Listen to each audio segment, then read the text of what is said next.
episode 1 of the PNW podcast, we were joined by the athletic director of Texas A&M, Ross Bjork.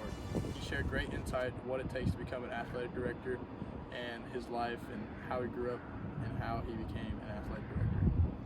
Welcome everyone to the PNW podcast. I'm Peyton. Nathaniel. Wyatt. And we're here with Texas A&M Athletics Director Ross Bjork. All right, Ross, how's it going today? It's going good. Thanks for having me on. Yep, thank you for joining us. Thank you. How's everything going with Aggie sports right now? It is a busy time of the year. This time of year is like a convergence of all the different sports. We got basketball, we got swimming, we're wrapping up football, not having the greatest football season as we all know, but baseball just wrapped up fall season, softball, everything happens this time of year. So it's exciting, but also challenging at the same time. Okay. So we're just going to jump right into it. What made you want to be an athletics director? Well, my son here that I'm really proud of, really what made me want to be an athletic director was just growing up around sports. I really just was enthralled about the operational side of athletics and sports. I played it, but also was really curious about how all things come together behind the scenes. And I thought the only way that you could work in sports was to be a coach. And so I was going to be a high school teacher and a high school coach. And I realized the athletic director position, and I looked at it as a way. I was given so much as an athlete. I played Division II football, and I looked at it as a way to give back. And no idea that we would end up at Texas A&M, but it's been a great ride and very blessed. That's awesome. All right. How would you say this job has changed since you started? There's so many complexities given the current state of college athletics. You have legal issues, you have governmental relations issues, you have name, image, likeness, you have NCAA identity, like what's the purpose of the NCAA, you have conference realignment. Before, when I first got into athletics, we could worry about coaches, facilities, supporting athletes. Now we're worried about all of these legal complexities that it's really changed, and so you have to be nimble, you have to be adaptable to what's happening. So it's an evolving business enterprise for sure. That is nice. Have you had any mentors that have guided you in work? Very blessed, Wyatt, to be around some great people in college athletics, and I would point to a couple people. Mike Alden was the athletic director at the University of Missouri. I worked with him for 5 years. Okay. He's really the first one that said, you have the ability to be an athletic director. You have the ability to be an athletic director at a high level. Keep working hard. And so Mike Alden was great. When I worked at UCLA, I was able to be around John Wooden, who's a legendary basketball coach. Before your guys' time, you'd have to Google him.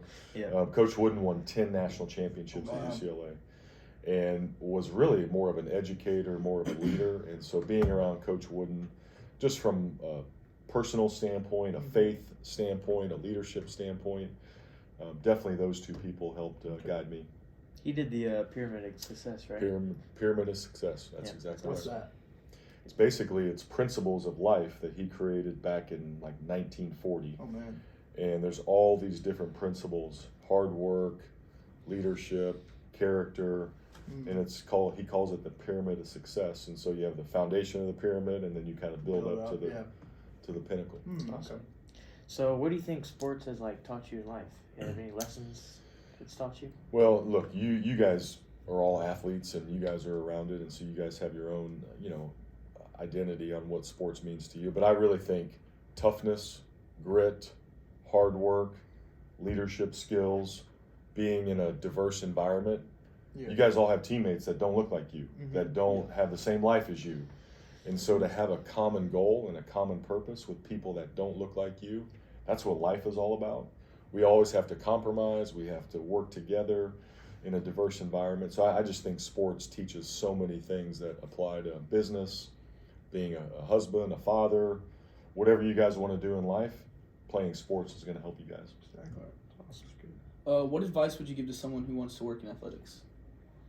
Start early, because it's really, really competitive.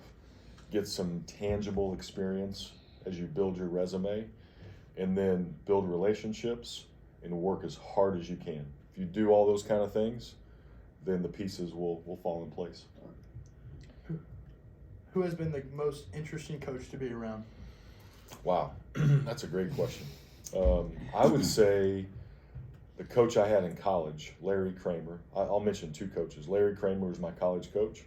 He collected Coca-Cola memorabilia. He had like a whole warehouse in a museum of Coca-Cola He was a memorabilia. Coca-Cola fanatic. And so he was fascinating from that standpoint. And then there was a coach that was the gymnastics coach at UCLA, Valerie Condos Field.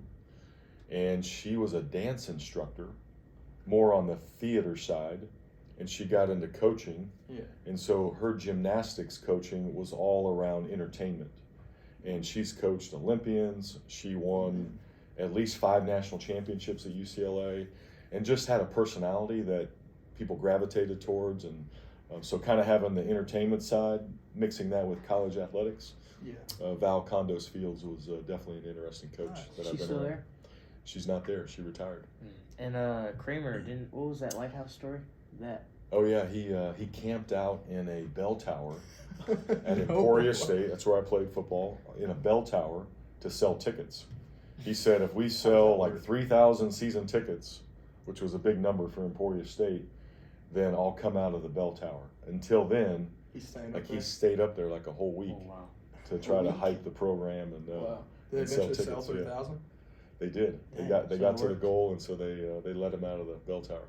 Was that season pretty successful or I'm not sure what the record was. So Turns out that was before my time. He's still there. up there. Yeah. Yeah. He's still up Still there. up there, Yeah. So if you weren't an athletics director, what career would you take? Oh my gosh, that's a great Like if you question. couldn't work in athletics at all. I can't imagine not working in sports. But you know what? I love the outdoors. And one of my favorite summer jobs was working at a golf course, No way. where I was like the greenskeeper, right? You'd mow the fairways, mow the greens, like change out. So I'd probably work outside at a golf course, enjoying the weather and get paid for it. So that's probably what I do. That's awesome. Yeah. That's awesome. All right. Well, we thank everybody for joining us, and thank you, Ross, for your time. Absolutely, guys. Yeah, we'll hope to see you in the next one next week. We're out. Peace.